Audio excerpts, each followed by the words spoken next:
On this week's episode of Marketing O'Clock. Google is making headlines. Sitelinks, and we have a lot of thoughts about it. Speaking of sites, a new study shows where citations are coming from and what they are. And we have comments on Meta's brand new ad type. All on today's show. Welcome, you are listening to Marketing O'Clock. Just stay tuned. Digital marketing news, but let's get specific. Digital ads, SEO and analytics, social media and more. Pretty much everything that'll make your website perform. With new shows every Friday. We give you the news with sass and puns and definitely hot takes. Thank you for tuning in. You know what time it is. It's officially Marketing O'Clock. Settle in, sit back, keep it locked. Hey there, I'm Christine Zernhouse. AKA Shep. I'm Julia Mateer. And I'm Greg Finn. And it's officially Marketing O'Clock. Here on February 28th, 2025. Welcome back from Disneyland, Shep. Thank you. Disney World. Is there a East difference? Coast, yes. Which one's better? Disneyland. It depends who you ask, Greg. That is like the most loaded question. Disneyland's the original and like much more charming. The castle is smaller. Disney World has better fireworks and you can like really make a week worth of the trip like I did, you know? There's restaurants, there's resorts, there's 4 theme parks. Okay. Do you hit all 4? No, we skipped Animal Kingdom. Why? You have like little kids. I was with like my whole family, like all my siblings, and they don't have kids. So we need to do 2 Magic Kingdom days, like one for the kids stuff and one for the grown-up stuff. The Bibbidi Bobbidi Boutique makeover took like 3 hours of the day, included the photo shoot. So we didn't have enough time to hit everything in just one day. Is that a real name of something? The Bibbidi Bobbidi Boutique. Eliza got a Bibbidi Bobbidi Boutique makeover from a fairy godmother in training. She walked away with pixie dust nail polish. It was the most magical experience of my life. Wow. Did you know about all I this? did, yeah.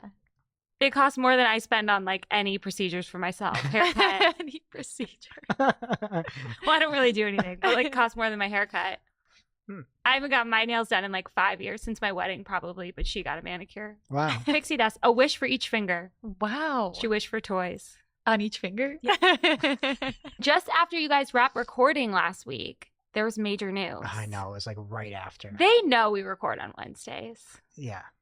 So Ginny Marvin tweeted from her ads liaison account the star emoji that I use on all my Disney posts, kind of like the AI emoji or the magic emoji. Diamonds, maybe. We're making updates to give responsive search ads more flexibility.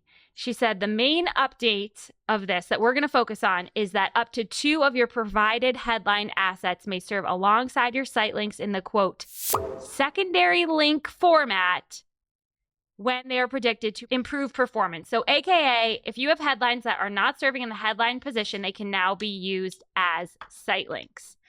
Headline assets that serve in the secondary link format will link to your ad's final URL. Greg is already breaking down, but we have to get through. I took my glasses off so I wouldn't throw them. We have to get through. We already threw paper. I know. So if you have a headline that shows in this spot as a site link, it will go to your final URL. They said, quote, pinning will be respected. So in this example that they show in the article, it's an ad for Farewell. They are selling laptops. Somebody's searching for laptops for sale. Headlines are laptops for sale now. Shop Farewell for the best deals. And then they have site links that were set up as headlines for free shipping on laptops and unbeatable prices and family savings. And then I think these next 2 are presumably real site links that were set up as site links, and they are for business laptops and back to school deals. So I hate this for so many reasons. I don't really know where to begin, but I'm going to start with just this example. These descriptions, like these headlines say nothing about where you're going if you click on the site link. Like they are made to be headlines. They are value propositions. Why are they? How is that good for a user experience? Somebody clicks on that, they have no idea where they're going. Like we set up site links, it's like description of the page they're going to, like submit, get a quote now or whatever, like shop deals. What? Can I go one step further? Yeah. I would imagine in this example that's up on screen right now, people that are looking for deals might click on unbeatable prices and family savings when there is a back to school deals site link that will send them to the deals. Yeah, and they're just going to the main landing page. Main landing page. It's also deeply, deeply insulting because you can't send someone to your ad's final URL with a site link asset as it is, you've never been able to, and we've been having to do dumb like parameters as a workaround for that when we want to do it. Like we have clients with really small sites. You always want site links because they take up so much real estate on the page. And sometimes we'll add fake ones and you have to put parameters on it or whatever to get around it. But now, oh, don't worry. By default, we're going to send you to the final URL. For what purpose? Yeah, and Jordan, one of our listeners, alerted us to this a week or two ago, I believe. And I was working on something, then couldn't get it out for different reasons. But he had an example from his website, and the site links that were created off of these RSA headlines are not good. Like, they would be great headlines, but something like Bake Your Best, like, they sell products and can go deeper into the site and figure out exactly what product and land, and that scent trail is going to be there. And instead, it's like buy your side for every bake. Yeah, it's not just for people who don't have site links set up. It's for, you can have site links set up and they will override your site links. And by the way, we already have automatically created assets that will create site links at the account level, and it's super hidden and nobody knows they're opted into them. So what is the purpose of this? Like, I don't understand Google's gain besides just to confuse everyone and make everything so much harder to understand and make nobody want to work in Google Ads. Like, that's what I think they're doing at this point. And then people are saying, oh, you can pin everything. It's no big deal. Because if you pin something to 1, 2, or 3, it's not going to show as a site link. Point though. Google doesn't like when you pin things. Yes. If you have an ad with everything pinned and an ad without everything pinned, they will not show the one that's pinned even have a better conversion rate. Now you're telling me to pin everything if I don't. For what purpose? People make site links for a reason because they want to send people to another page on their site. Like, I don't understand. I don't understand. It's like, yeah, you can pin everything, but that's still not the point. I still want the freaking site links. I still want my site links. I made them for a reason. I know. Shep, I am so happy that you are this mad. I'm not happy that you're mad, but I'm like happy that we're on the same like wavelength with this. Mm-hmm. Because when this came out, I could not wrap my head around how this could make sense for anyone. Took the time to do site links. Site links are super critical. I think the only thing I could think is Google's trying to make it so that brands spend more. That's the only semblance of anything I could get because there's so much branded you have to do now. And honestly, site links are one of the most helpful things when you have to do that necessary evil of bidding on your own brand name. We have one client that sells things, that buys things, that have their own brand, and then they have closeouts. Those are the 4 most important things, and those are 4 site links that when somebody searches for them, we can get them right to where they want to go and really promote those things that matter. And then to say you're just going to put their brand name or official site or whatever that is in there is absolutely ridiculous. I know I can pin things. That's fine. I also don't want to freaking pin things. We just talked about Darcy Burke.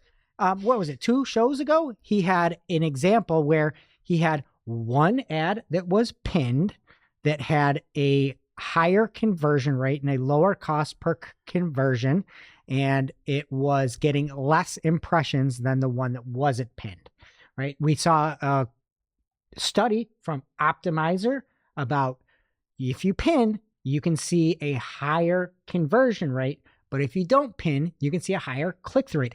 I just don't want to pin everything because I could lose all the impressions. And some things that we do is we'll pin one thing that's very important. We have clients with very big groupings of products with all these different levels and sub-levels of products within it.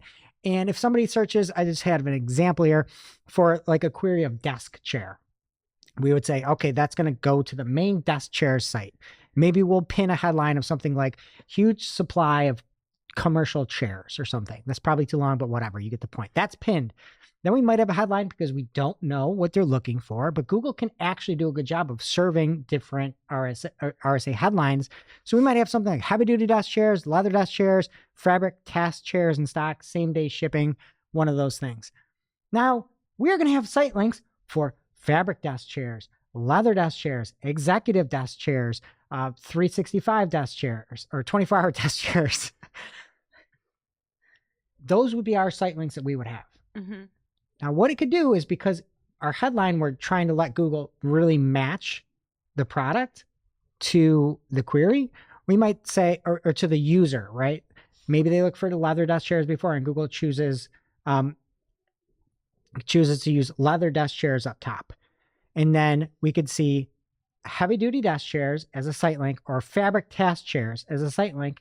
And they won't go to those pages. They're going to go to the final URL that's just chairs. And it's so idiotic and insane to me that it's going to ruin site links. And honestly, in that client, we're probably going to have to redo RSA ads. And pin everything. And pin, and pin everything. But we're going to have to remove, it's just, it doesn't make sense. I don't understand. I cannot see a reason why. I can't do it. And I was so mad. And I recorded a video. And I'm doing this every week. I have a new segment. I call it Celebrate or Sell a Hate. Is that good? Really outdone yourself. It's like my new thing. It's like naming things. And I put these videos out. I was just so mad. I took this piece of paper, I crumpled it up, and I threw it at the camera. I was that mad. I was like that mad. But you didn't throw it that hard. You were kind of just like. I was trying to hit the camera. I wanted to hit the actual camera on the phone. And so then I was on It's New, and Anu was like, "Why are you upset about this? People say they like it." And I'm like, show me those people and I'll show you bad marketers. I'll show you people that you should never hire. Anybody that says this, like, don't hire them. And like, I was that mad about it, right? Like, I just hate the fact that I can't have my site links. I just want my site links. It's so important for brand. I just don't know what is going on. And then Anu put out a poll. It's like, do you think it's good or bad? And at first it was like 50-50. I wrote a blog post too. And I think I called it Peak Google Dumb. And I just started saying, I really hate this. I respect you, Anu. I love you, but like, you're wrong. This is a terrible change. Site links are site links. They're made for a reason. You literally were not allowed to go use the same URL as Shep said, and they had to be different. So, and I very much respect Nava Hopkins' opinion. And I think she's fantastic. A must follow, some say, and one of those people is me. But she said, and I want this on the record. There's a question for you, Julia. I'm going to ask you the question. She said, Greg, I always appreciate your takes. Respectfully, this feels like outrage for the sake of outrage. Google respects pinning, and if you pin your creative to H1, H2, H3, they're not going into site link land. We have a Monday morning meeting where we recap the news, all the news of the week. And I basically do the show again. This Monday, I think, was one of my best. I wasn't there, but. Oh, you weren't there. I can't ask you then. This Monday was one of my best. What did you think? It depends. You made more jokes than normal. Yeah, I tried everybody. F you. And Yeah. I was like, would you say that I was outraged in the Monday meeting Yes. about this change? Yes. I'm genuinely outraged. Yes. Genuinely. I can't believe all the Flames work. on the side of your face. Do you know how many site links we have in that one big account we're all on? Do you know how many site Thousands. links? Tens of thousands? I am genuinely outraged. Genuinely outraged. So, yeah, I don't know. I don't understand it and I don't get it. And the funniest thing that I think in the example they gave, again, free shipping on laptops was a headline that turned into a site link. Do you know what the example is for what you would use a call out for, Shep? In the Google Ads help documentation, call outs can improve your text ads by promoting unique offers to shoppers, like free shipping. That's exactly what that should be, as a call out. Yeah. I would have no problem if they took a headline and moved it to a call out. That's what the freaking call outs are for. So little bits of information that can help you. Good. Move them there. Site links are made to go to a different place. In the current help, multiple site links, the same campaign or ad group that point to the same landing page and the same content are excluded. I don't understand why we're doing this. I'm outraged. Do you want to be more outraged? I hope there's good reporting so we can see because they do have good site link reporting, Shep. I feel like you can see what site links are working, make modifications, and maybe we'll get to see a headline that went in as a site link and performed bad, and then we could just remove it from the headlines. That Right. would make my day, Shep. Make my day, please. So I'll try. They did talk about reporting in this announcement. It says, in reporting, stats will be reported to the headline. Quote, we understand some may want to see these reported to the site link. But during testing, advertisers expressed greater preference for reporting to the headline. They forgot the word bad in that sentence. Bad advertisers express greater preference for report. Why wouldn't you want it reported What is to the going site? on? In what world would anyone not want to know what was a site link? Yeah. What? I'm being gaslit. Here's my thought. Do people not use site links? Is that why we get business? Because we're good? Because nobody else is using What is site links. happening? How would they know what advertisers would want it reported to the site link level if they didn't ask and everyone said that that's what they wanted? Like, they obviously did and they just didn't care. Yeah. Can I burn a couple bridges quick? Oh no. I get invited on embargoes, like the good ones. Didn't get an invite to this one Because they knew it was bad. because I would be going off. And again, they didn't say most advertisers. They didn't even say some advertisers. They said advertisers expressed greater preference for reporting to the headline. Like, I would like to talk to that person. I have no idea what this is other than to make people spend more money on brand. That's literally the only thing I can think about. And honestly, if they said, if you don't have site links, we're going to use headlines, I'd be like, that's probably good. Mm-hmm. You'll take up more real estate, help people out a little bit. Great. But don't mess with the people that are trying. Why do they always mess with people that are trying? I don't get it. It's deeply offensive. It's like one of those things that's a differentiator. Also, they said that ads may show without a description, but we've seen that. That's Yeah. fine. Single headline, RSAs, that's fine.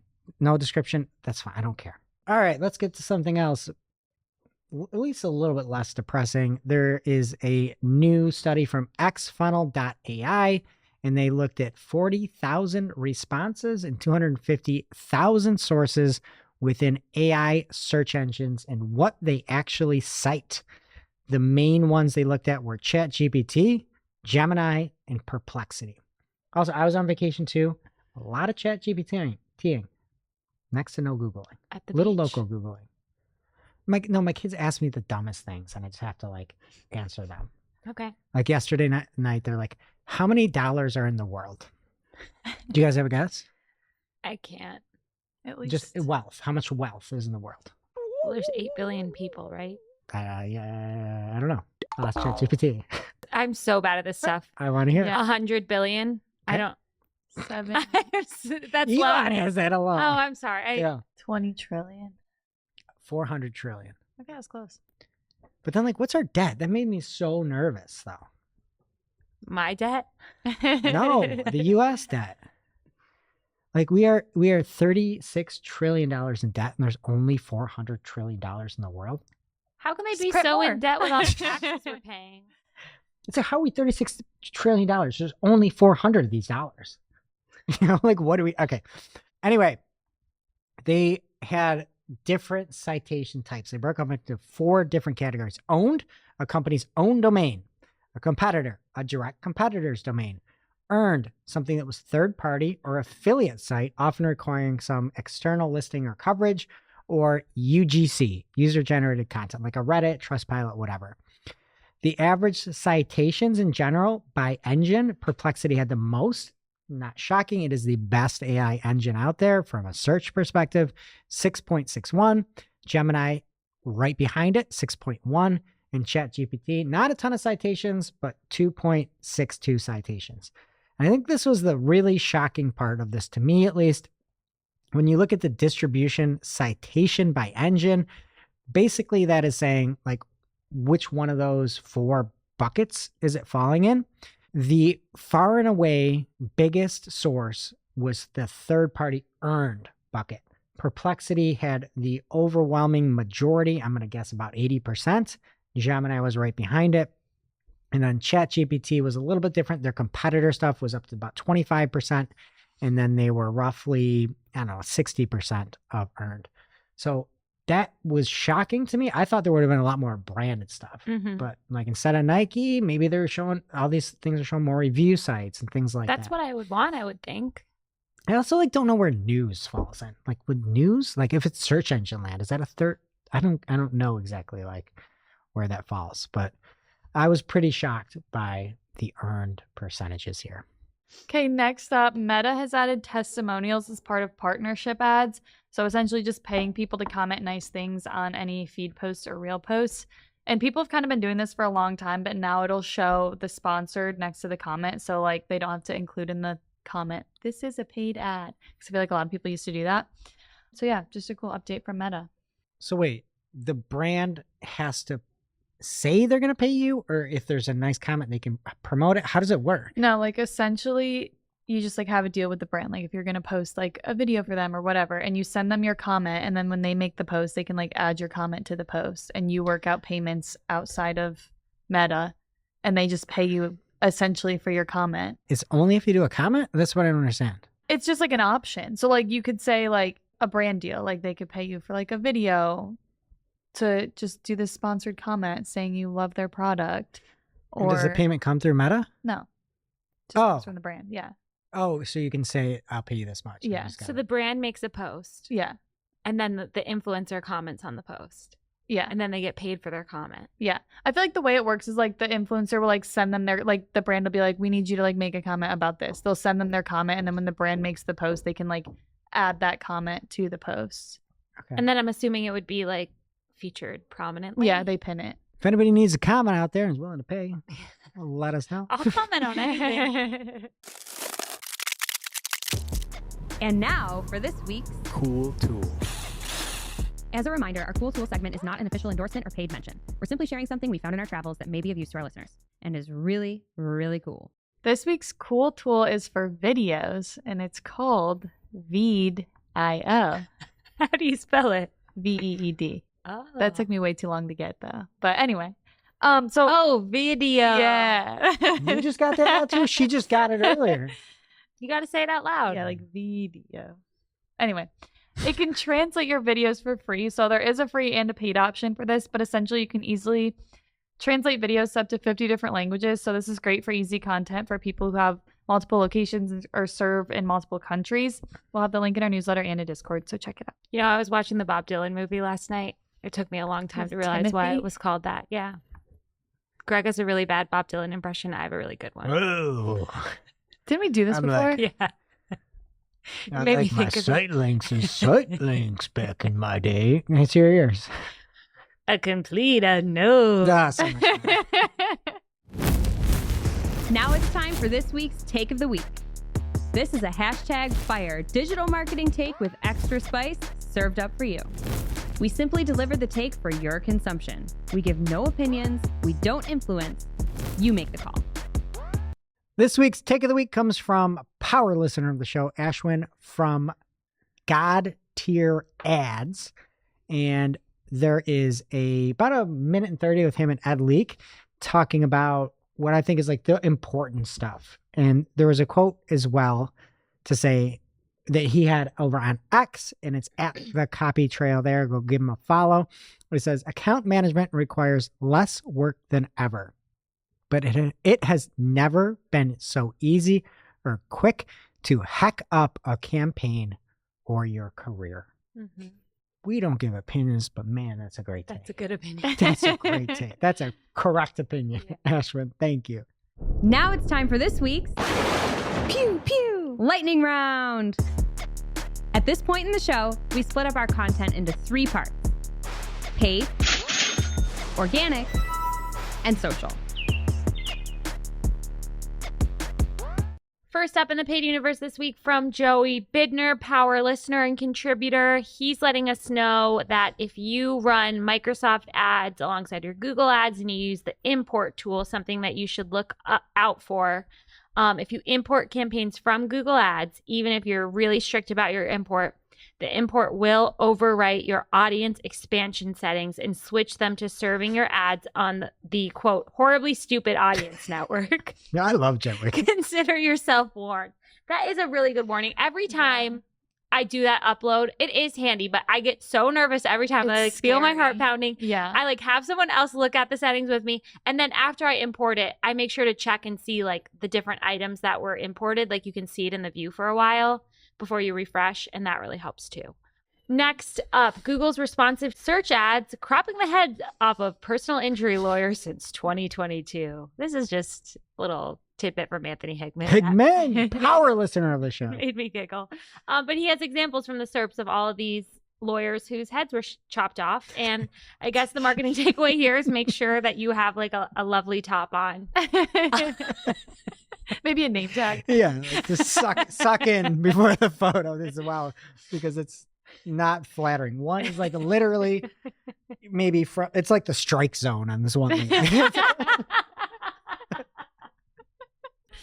Shoulder down on most of them. So just make sure everything's looking good. Next up, you may know that demand gen campaigns usually only allow you to create a carousel ad if there is no feed associated with the campaign. But Helen Geitman noticed that when she tried copying a carousel ad from a demand gen campaign without a feed and pasting it into one with a feed, it worked and the ad was approved. So it seems like it could be a little workaround. Maybe we shouldn't say that on the show, but we just did. Shoot. Nate noticed something about Google's new AI image feature that you guys talked about last week. Google's own demo, so the announcement that they used last week, shows an AI photo that he thinks is stolen from a famous resort in Mexico. In the example, it says add audience-specific images to a campaign, and the campaign's called Vacation Spots. And then the ad group, I think, is called Family Vacationers, or the asset group. And it says recommended images include ocean, sun, and nature. And this just looks like a really bad pixelated drawing of this actual resort in Mexico. Like, how could I'm spotting very little differences. It has the bridge. It has the stairway up. It has the air conditioning unit. This is theft. Palm trees in the exact spots. That's crazy. I'll tell you what, I'd like to be there right now. I know. I'm like, it looks very nice. You were like just there. I wasn't in Mexico. I was in the most magical place on earth. Actually, I was in the Mexico Pavilion, and I had a delicious avocado margarita. Wow. Any avocado bread? Toast? Bread. No, that's what I eat for lunch here. Today, That's what I eat for lunch here. Not on avocado vacation. toast. Yeah. On vacation, I had squid and pasta. It's a festival of the arts. There were lots of like really fun bites, you know? I had part of a lobster roll on my Florida vacation. Wow. That's not really a Florida thing. No. I also had a mahi sandwich. I was in Florida as well. I was just different times. I was like, what? Different part yeah, of Florida. I went to Florida. When? He Friday. went for like literally one day. He went for one day. You didn't notice his sunburn? I'm peeling. You didn't know I was in Florida? I did not know that. He was at off all. Friday. I knew he was he in was Florida. off for just Friday. Yep. Then he was back Saturday on and Monday doing Sunday. the news. There's nobody like him. That's Barry insane. Schwartz. Barry Schwartz. Oh my god. Barry Schwartz takes the week off. He just complains about it and works the whole time. True fact. You like were on a flight there and back in the same day. Spirit Air flight too. I did that once going to Disney World for a bachelor Not bad. party. Not bad. Spirit? Yeah, they lost my girlfriend's baggage, but besides that, Did your whole family get to sit together? no. The kids were No. Me and my kids were, and she was with her. okay. I don't know. I'd be scared. It was actually pretty good. I was surprised. Did you have a layover? The only negative was like, hey, they forgot to give us water on the flight there. Yeah, you have to pay for everything. No. They're like, they forgot to refuel us with water. There's no water. There's no coffee. There's no tea. If you use the bathroom, you can't wash your hands. That was the only negative. And the bag lost. Did you hear the story about the flight where the lady died in her seat and then they didn't move her for the whole flight and people had to sit next to her? No, they didn't. It happened this week. It was a flight from Australia to like Europe. On what airplane? I don't know. It's not Spirit Air. No.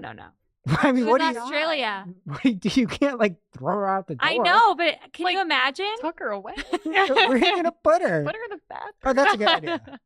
Yeah. Like, what if it's a crime scene? Was it a crime scene? No. Hmm. She peacefully passed away. I think you got to go bathroom at that point. Yeah. What if people have to go? There's probably two. There's On a gotta be plane that two. big. Would you rather have one bathroom or a dead body next to you? There's no way somebody sat next Look to it that. up.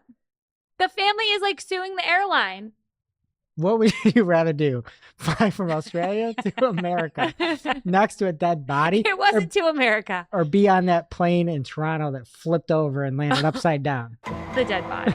I take. But no, That's I really really tough. offer. Those people got $30,000. These people are going to get money. $30,000. They need more. Come on. I'm sorry. If you land on a plane, or you're on a plane that crash lands upside down and you survive, that's like unbreakable stuff. That's like Bruce Willis, Mr. Glass. Okay. No? Well, aren't you a big fan of that Denzel Washington movie where he crash lands? I was drunk. Oh, no. Didn't we talk about that years I ago? I hate liked it and Greg did it. that movie? Flight. I still think that is one of the most criminal activities on the planet, that Denzel Washington was nominated for an Oscar for that role in Flight. Arguably I was moved. the worst movie ever created. I was moved. It really made me think. The first You should watch and report back. Yeah. the first 3 minutes don't were know. the only good part of the You should entire watch. movie. Are they just on a flight the whole time? No. Oh, okay. No. You should watch. Okay, It I'll really think makes about you it. think. So what would you take? Dead body or upside down landing? Upside down. Upside down 100%. And you get Yeah. Well, get if it's 30 like Well, do you confirmed know by you're going to Lord, yeah. survive? Yeah. At least when you're next to the dead body, you're not like scared for your life. I think I would pass away just from experiencing what's next to me. Well, rest in peace. This woman just wants to rest in peace and like she's stuck on this flight. That's so terrible. That's sorry. Imagine having to crawl over her to like get your bag and exit the plane. Like, What if she was also aisle seat too? That's awkward. what I'm yeah, that's picturing. what I'm saying. Like you have to like get up and be like, "Oh, excuse me," to like get out. Ew. And what does this Awful. say? Like if this was me and my husband, like he's definitely sitting next to her. I'm not. Is Yeah. that everyone? I mean, I would do it. I wouldn't let like my kid do it. Yeah, but like my husband's he's actually a couple months younger than me, Cougar, but you know, I can't. He's got to take one for the team. He's got to. He's the I can't. Undertaker. All right, what's next? Let's get back to the Sorry. news. Let's get back to something better. Thoughts and prayers, and I hope I know. for the family of that poor woman. No, Changes no. to park domains in Google Ads. This was spotted by Kirk Williams. And once this change occurs, your ads won't appear on park domains unless you opt in again. So I believe before this, you had to opt out at the account level. Now you will be automatically opted out, which seems like a good change. Kirk thinks it's too good to be true. He says, whoa, this seems like a good change, right? Yeah. Don't forget about the headlines, though. I also saw somebody that I thought made a good point. I forget the name. I'm sorry. Let me know. I'll credit you next show.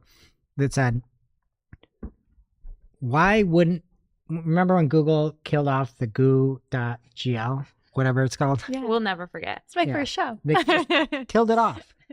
But then Bitly started putting interstitial ads on. Mhm. Why didn't Google just do that? Mm-hmm. Next up from Thomas Assell. I was confused by this one. He says PMAX campaign level negatives are rolled out now outside of the United States. I read this as Thomas is thinking that they are rolled out inside of the United States, which is not true Yeah. because they are only in my accounts that were part of the beta still to this day. Just an update on the timeline was promised in Q4 2024. Yep. And then Ginny tweeted on January 24th that they were rolling out worldwide. Yeah, Thomas, my guy, we feel you. We don't have it either. They are Probably. only in my accounts that were part of the beta. Yeah, you have to have a wrap and be in. Next up, this is news from LSA Land via Anthony Higman. Higman. He says if you have an appointment link on your Google business profile, Google will automatically link it with your LSA account. So if someone fills out the link, it will be charged to your ads account as if it were a phone call or a message from your LSA. And these are usually just like contact forms on people's sites. It's truly criminal. If it is actually contact forms and it's somebody that's like, oh, I'm looking to apply, horrific. If it was something like Open Table, I would understand it where it like syncs up, or I don't understand this at all. But you have to manually opt out. Like at least I ask. also can't figure out how to opt out. And if Anthony can't figure out how to opt out, nobody can figure out how to opt out. Bron Vanderhelen let us know this week about brand highlights and meta ads. So with these, you can add labels to your Instagram and Facebook ads for things like how many recent views the ad has had, how many of your products have been purchased recently, or how many people have visited your website recently. So be sure to check those out. He also says that Meta started defaulting inventory features to expanded, and this includes highly sensitive content. So on his YouTube channel, he has a video that shows you how to switch it back to moderate, which excludes that bad content. So make sure you're subscribed to Brahm on YouTube, and we'll have that link everywhere as well. And finally here, Meta is now inviting advertisers to connect Google Analytics to get early access to updates that can improve campaign performance. So again, just make sure you're following Brom for all the social insights because that's where I get them. A lot of news from power listeners of the show this week. Thomas, Brom, Hickman, Joey. What's happening in organic? Barry, another power listener of the show, Schwartz, has an article over on Search Engine Roundtable talking about Google being sued over AI overviews for hurting traffic. And you might want to check this one out. According to the CEO, Nathan Schultz, the CEO of Chegg, he said, "We are launching a strategic review process and filed a complaint against Google, which has unjustly retained traffic that historically has come to Chegg, impacting our acquisitions, revenue, and employees." They were already going bankrupt, for the record. Chegg. Yes, during this whole Why? thing. It's a tough time to be Chegg. They sell textbooks, right? But No, they now- sell like answers to tests. Yeah, Oh, really? Sort of, yeah. I think I bought textbooks from them. you But can you buy can, yeah. textbooks. Are they different from that like TV station, that like boys website? Sometimes they play it at like a Chili's when there's no sports on. It's like fail videos. Oh, Fail Army. The Chive. Oh, the Chive. What's the difference? 3 characters. No, this doesn't make a lot of sense to me, honestly. You can remove yourself from those citations if you want to now. You just have to remove yourself from Google, which is the entire problem. And I know I believe if I could figure it out, I'm not going to go back. I called this. Like the fact now that they have citations, you can't argue with that. Yeah, just because people don't click on them, like that's a problem, but you're allowing that to happen. Mm-hmm. And if they didn't have citations, Google, I think they would be ripe for lawsuits, but they do. So then just opt out of Google if you don't want it. Whatever. They're going to lose. All right. Next up from Barry Schwartz over on Search Engine Roundtable, Microsoft Bing is testing Copilot Search. This to me, it looks very, very bland, but it looks like ChatGPT and it looks like a better option than the hybrid weird stuff that we get with AI overviews and all the, I don't know what they're called on Bing, AI Copilot overviews. And you can see good citations. It's just very kind of bland, I thought. Mm-hmm. But similar to ChatGPT, it looks like they're ripping it off. Shocker. Yeah, that's what Bing does. Yeah. Okay. And speaking of citations, Greg, from when I was complaining about the fact that Google had no citations, I will not complain about this, but there are examples of 30, 40, 50, or 60 plus citations and links. I guess more links in citations that are now showing in AI overviews. If you look at this GIF, it's over there. It looks monstrous just in general. It's This like, is what I was going to say about that data you showed earlier. Like it must be very recent because I feel like this is the last couple weeks they've been showing so many. And before that, there were none. yeah. And then it's new this week. Barry made a good point. All these people are ranking 1. Right? That's what the tools are going to say. But when everyone's ranking 1, Oh, yeah. nobody's ranking 1. Exactly. And that's why we're seeing when your rank increases and you get to that 1, we see the CTR drop essentially. All right. This was a great one from Lily Ray. She posted it over on LinkedIn, or at least that's where I saw it. And it was an example for a query for, is soy bad for men? And Lily says, Google. Medical keywords require the highest level of EEAT, expertise, experience, authoritativeness, and trustworthiness in the response. Also, Google. Here's 3 links to the Google store within the AI overview citations for Is Soy Bad for Men? P.S. Buy a Fitbit. The Google store? They are using themselves in the citations, sending to the Google store with a page that tells people to buy a Fitbit. That's atrocious. You- That's so terrible. You think that's atrocious? Don't peek ahead. I am going to play a little trivia. It's you against Julia. Do not look ahead in the notes. Also from Sorry. Lily Ray over on LinkedIn, must follow. Another day in the SEO space in 2025. Guess who's currently the top ranking site for the following keywords? Lunges. Lose weight fast. How can I lose weight fast? Protein breakfast foods. How to lose weight in a week. Best time to eat dinner. Why do we stretch? Healthy movie snacks. And the list goes on. Liverking.com. Close. Planet Fitness. Close. Google. You guessed it. Google.com. You'd be correct. That's right. The company with the most experience, expertise, authoritativeness, and trustworthiness for all things fitness and weight loss. The Google Store blog. Must just be a coincidence that each page recommends buying Google Pixel fitness products as part of your fitness weight loss journey. Definitely no big conflict of interest there. They are so desperate. This is really bad. Insanity. This is literally what the site reputation abuse policy should be for. Google is a search engine. Their whole mission is to provide answers to people's questions, not to sell them a f***ing Google Pixel watch, whatever. It's time for the documentary. This is insane. All right. Well, you might not have to complain as much anymore because there was a recent survey from Vox Media, and 42% of people say Google search is becoming less useful. 76% said that more than a quarter of Google search shopping results appear to be sponsored or promoted. Only 14% describe these sponsored or promoted results as very helpful. Our agency is in that 14%. Yeah. 100%. You need a lot of negative keywords, and you do not want to use all PMAX. Whatever. 55% of people said they get their information from their community more than online search platforms now. 52% said they use AI chat bots or alternative platforms like TikTok.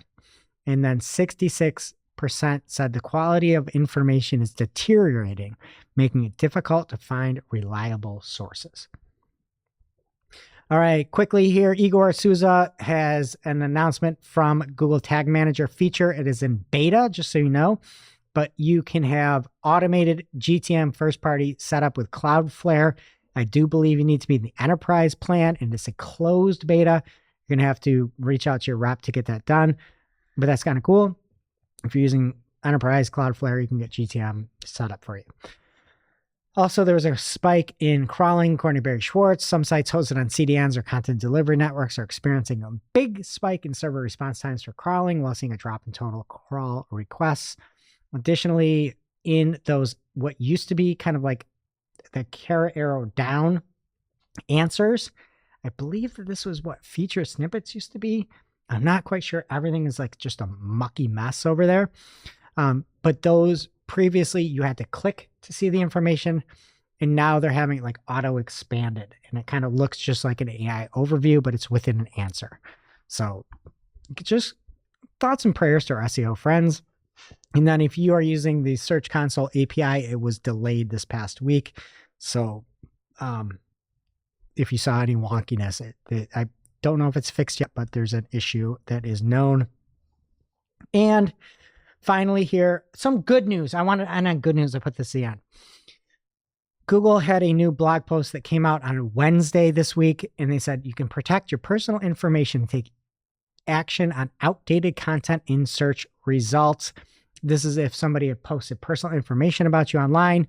There's a new results about you tool that can protect your privacy by scanning for results, so you don't even have to be like proactive. You can sign up and see if somebody's talking about you, if your phone number got leaked, something like that. That's cool. I'd assume they said like your phone number, address, and then they can help you quickly remove them. You can also now, when you see a result in Google, there's that 3 dots there that can show you more about the result. You can just submit a claim right from the 3 dots, right from the listing, which I think is great. And you can say, I want to remove this result because it shows my personal information. I have a legal request, or it's outdated and I want to reset it. So I thought that was great. And I want to end some positivity because it's been a rough show. All right. And that's it in organic. What's happening in social, Julia? Okay, first up for social, Instagram explains how its algorithm weighs time spent watching longer clips. So essentially, people are concerned that longer Instagram clips could be negative because it would require a longer watch time to reach a certain percentage of the video watched. And if that's what they're paying attention to in the algorithm that could be bad for your videos. But Adam said that they just look at both percentage of a video that was watched and also isolated watch time. So if you watch 10 seconds of a minute-long video or you watch 10 seconds of a 10-second video, that's like essentially the same thing. He doesn't specify which one weighs more heavily in the algorithm, but it's still a good thing to know if you're posting longer content on Instagram. Wait, do you have a fit check on that? Is it Adam Mosseri? Oh, yeah. There is none. It's just his quote, I see a unfortunately. fit check here. Let's do it live. Oh, I didn't even see that. I'm going to give this fit 2 out of 10. Yeah. Where'd you find it? Right It's here. like in his basement. Not a good one. The funny thing is I have no fat. I was thinking the other day, like, what if I got like super fashion? You know? I was going to be like, hey, what if I can get like the young people office pick? This is what you should buy. Like Dana, who's here, she's got ripped pants. Like, what if I come What in would with they like, ripped tell you to pants? buy? No. No? Yeah. What if I come in and you're seeing some knees? No. What if I get those jeans and it's just you showing calves off? No. Is that what? No? No. Yeah, I don't. We're have not that. in, like, this is a place of business. You're going to come and dress like those marketing bros from a couple Yeah, of the weeks ago? lads. No. Maybe I should talk to Jack Chambers Ward and be like, he's our UK correspondent, Okay. and be like, hey, what do I need to do to dress like the lads? I'm gonna dress like the lads next week. I don't. I'm Are you going to be do able to sit in your chair? it. No, Yeah, I'm gonna really stand the whole stand time. back I just stand and walk like Frankenstein. Okay. Good luck to you. Okay, next for social, X is adding new AI elements to power ad performance, which is basically like what every other platform has. So you just let their AI system set up your creative and targeting. How it works for X is you can pre-fill with Grok and it'll generate ads based on the URL you put in. And you can also analyze campaigns with Grok, which gives you an idea of how your ads are performing. But like the stupid thing about this to me is like Everything. well, yes, always. It's all dumb. I hate that. But if Grok is making the ad and then he's just analyzing his ad, then he's just going to make you a new ad, Yeah. which just feels stupid. Isn't the whole point that he's making you the most perfect ad because he's, you know, also Right. I'm assuming he's a man, but The button should just say, like, take my money, Grok. yeah, They like, think so low of advertisers again. yeah, it's so stupid. Google hasn't even gotten this far where you just put in a URL and it will make an ad for you.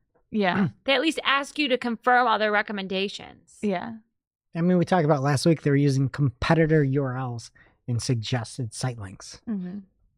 We talked about it a month ago where they auto created a RSA headline that was, "We are." Period. we are We aren't. Period. I don't think Grok is going to be much better. probably not. I also like in the back of my head think every time I see it, Gronk. I do And I too. think Me it's like too, Rob yeah. Gronkowski Yeah, me coming up with too. ad copy for me, and I'm like, no. Yeah, that's I picture the giant from Harry Potter in the Order of the Phoenix. I don't know what that is, but I just picture. Hagrid's brother. Okay, next for social, small update for newsletter creators on LinkedIn. You can now see the number of email sends and the email open rate on your newsletters. So that's fun. And then more LinkedIn news. They're rolling out comment impression counts. Oh, this was funny. So you'll now be able to see the number of impressions on your comment, like on something on your comment, whatever. But the impression is counted like every time anyone sees it. So like if you saw it 5 times, like it'd be 5 impressions. But if I go look at my own comment like 30 times, it'll be like 30 impressions. So my own impression counts. I'm just on going to the run count. my numbers up. I'm Yeah, gonna just put a scroll back and yeah, forth all day. auto refresh every Yeah. 30 You had seconds. a big week in the comments too. I so did. you Felt should- good. We should check back. I had a like- great week on social somehow. And that brings us to our real life segment, straight out of our accounts and into your ear holes. It's time for Working Hard or Hardly Working, where we talk about what's going on in our IRL work, good, bad, or otherwise. Working hard for me this week, I went to set up a meeting in Google Calendar and I selected all the guests and it had a button for suggested times. I didn't know about that. So it would look at the day Oh, that's so cool. and give times that were all available. Oh my gosh, Shep, that's amazing. I did it myself. You What about? didn't, you didn't use the suggested times? No. Oh, There was like a very clear time. okay. What about you, Julia? For me, the other day I went to forward a message from one person to another on Slack. It was just like an image or something, and it gave me the option to forward. But then when I forwarded it, it didn't go to the person. They just got like an error message. But I didn't know that they got an error message. And then I was like, I sent that to you. And they were like, it's this. I've been a victim of that. Yeah, it's like, why even have the option to forward? That's so dumb. Slack had a bunch of error messages this Yeah. week. All right, and for me, again, I feel like I am like very fair and balanced on my reporting. We should probably trademark that. You think we can? Very fair and balanced. Yeah, fair and balanced or very fair and balanced.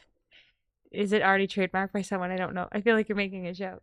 I went to go make a report, and the new AI generation reporting tool within Google Ads actually was awesome. So I was able to input that I wanted to see all of the expanded landing page URLs with all the information. I gave a specific time frame to do so. I just typed it in, and Google Ads report generator gave me everything.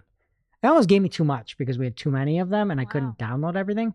But I think that is what we need. When they say they're giving AI in Google Ads, we want that. I want more of that. So if you haven't used AI reporting generator tool or whatever it is, just go to reporting tools and it's right there.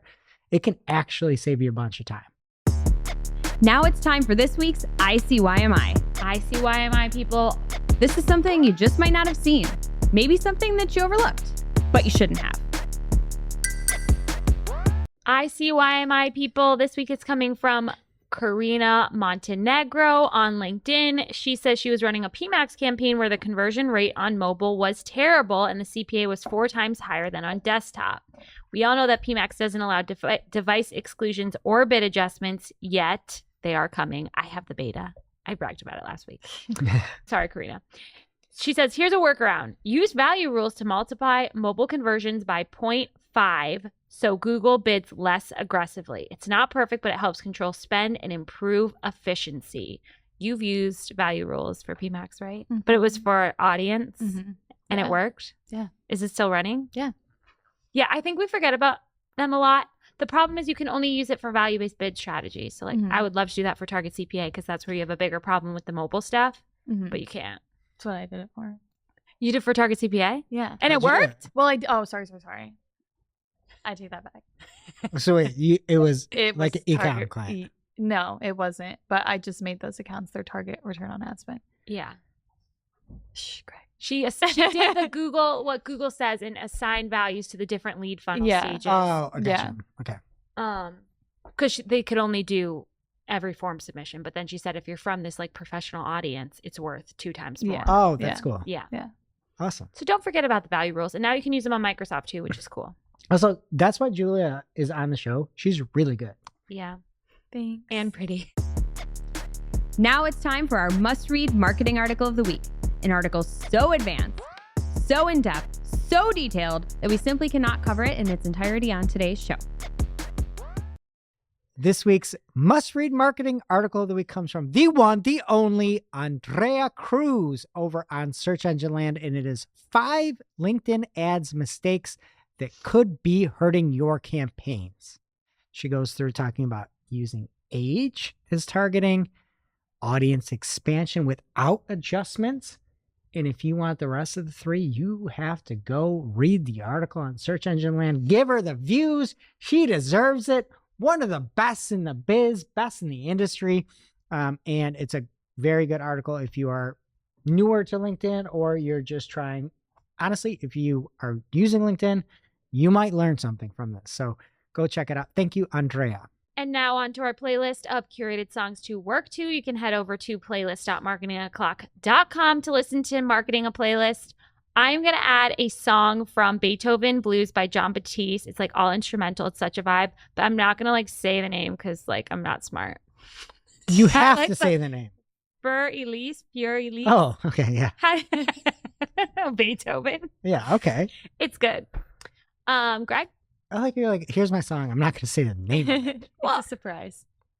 Oh, you have to go subscribe to the playlist. I get it. All right. I am going to go with Underneath It All by Mike Posner. New album is out. Wow. I thought you were going to say Gwen Stefani. Is that a thing? Or is it No Doubt? You're really lovely. Maybe that's Underneath it all. No? I don't think that's the song. Yes, it is. probably And so is Yankee Doodle Dandy. Before the show, she kept saying, I have Yankee Doodle Dandy stuck in my head. but it wasn't the real Yankee Doodle Dandy. It was something else. It was like, You were thinking Yankee Doodle, and I was thinking Yankee Doodle Dandy. there's a difference. Yes. What's the difference? One's old. Yankee Doodle is like less Yankee losery. Doodle went to town riding on a pony. Something, something, something, something, then this macaroni. Yankee Doodle Dandy is like if you wanted to perform that on a vaudeville stage. What does it even sound like, though? I'm a Yankee Doodle Dandy. A Yankee Doodle do or die. Okay, enough. Julia, what's your song? I'm going to add Patterns by Kelsey Ballerini. Ooh.